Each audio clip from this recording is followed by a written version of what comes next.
اعوذ باللہ من الشیطان الرجیم سورۃ اللہب مکیہ بسم اللہ الرحمن الرحیم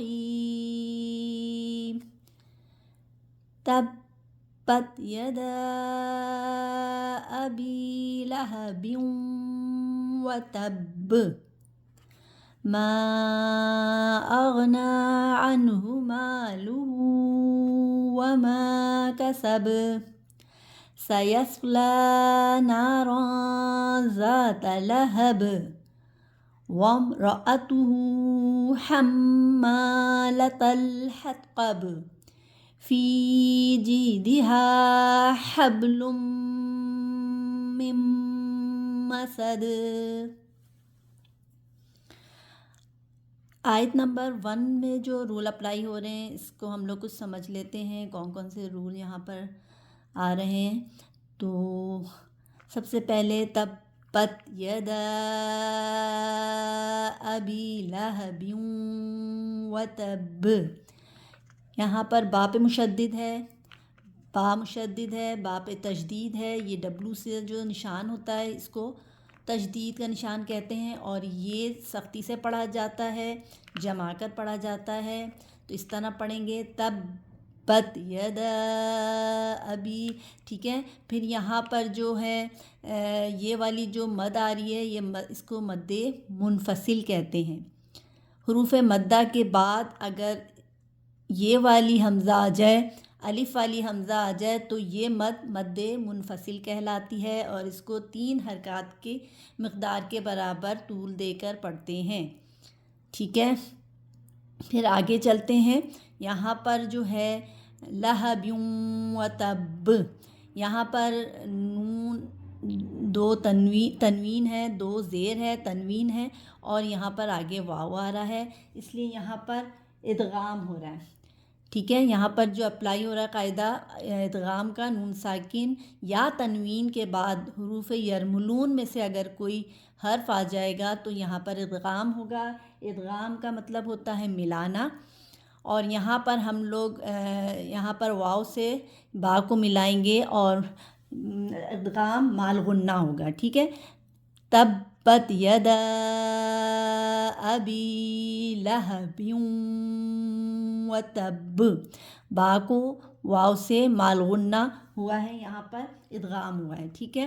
اور یہاں پر با پر تشدید ہے، اور با جو ہے حروف قلقلہ میں سے ہے، اور آپ کو پتہ ہے کہ حروف قلقلہ کے 3 مراتب ہوتے ہیں، ٹھیک ہے۔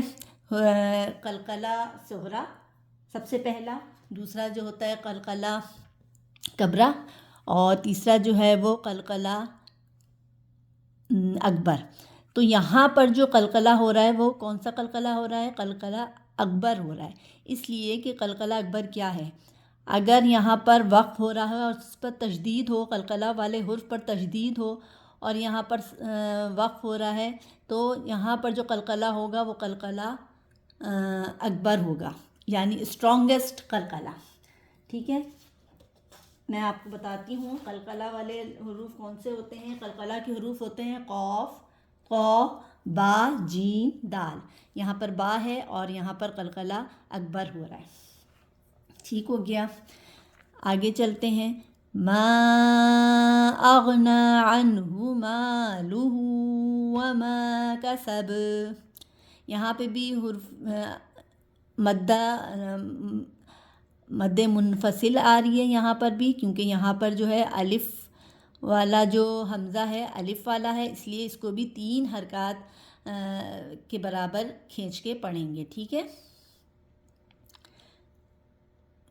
میم الف زبر ما، یہاں پہ جو اپلائی ہو رہا ہے قاعدہ، اس کو بھی ہم لوگوں نے 1 الف کے حرکت کے برابر کھینچ کے پڑھا ہے، میم الف، یعنی الف مدہ کا قاعدہ اپلائی ہو رہا ہے۔ الف ساکن سے پہلے والے لفظ پر زبر ہے تو اس کو بھی 1 الف کے برابر کھینچ کے پڑھیں گے، مالہ وما کسب، وما بھی ہم لوگوں نے 1 الف کے برابر کھینچ کے پڑھا ہے کیونکہ یہاں پر بھی الف مدہ ہو رہا ہے، ٹھیک ہے۔ اور یہاں پر جب وقف ہوگا تو با جو ہے، با حروف قلقلہ، یہاں پہ بھی قلقلہ ہوگا، لیکن یہاں پر قلقلہ صغریٰ ہوگا، ٹھیک ہے، یہاں پر ہم نے اس لیے کیا ہے کیونکہ یہاں پہ تشدید والا ورڈ ہے، اس لیے یہاں پر جو قلقلہ ہوگا قلقلہ اکبر ہوگا، اور یہاں پر جو قلقلہ ہوگا قلقلہ صغریٰ ہوگا.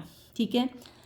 سَيَصْلَىٰ نَارًا ذَاتَ لَهَبٍ، یہاں پہ بھی با جو ہے یہاں پہ بھی قلقلہ ہو رہا ہے با پر، اور یہ بھی قلقلہ صغریٰ ہوگا. یہاں پر دو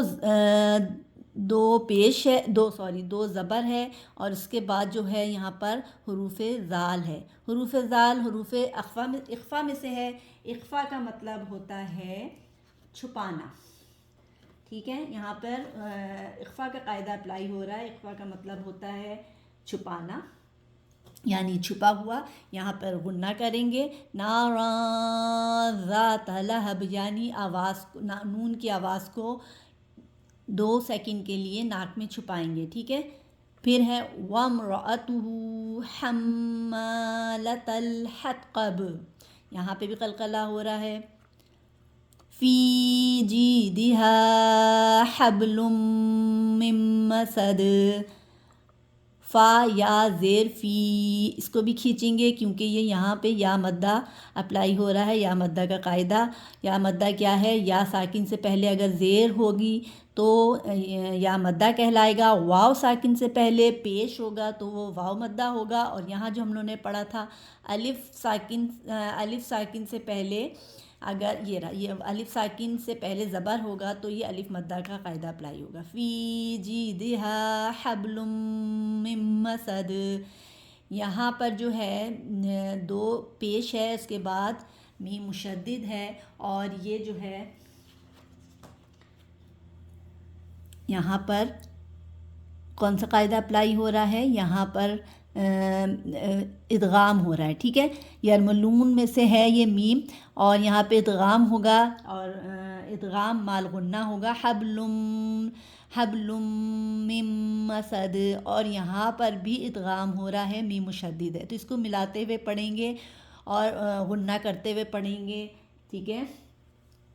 حبل من مسد، دال پہ قلقلہ، یہاں پر بھی تنوین کا قاعدہ اپلائی ہو رہا ہے، ادغام ہو رہا ہے، ادغام مال غنہ. اور یہاں پر بھی نون ساکن کے بعد میم آ رہا ہے تو یہاں پہ بھی ادغام ہو رہا ہے مال غنہ. ٹھیک ہے. تو اس طرح پڑھیں گے فی جیدہا حبل من مسد. امید ہے کہ آپ لوگوں کو یہ قاعدے سمجھ میں آئے ہوں گے. ٹھیک ہے. اور بس اپنا خیال رکھیے گا، دعاؤں میں یاد رکھیے گا. اللہ حافظ.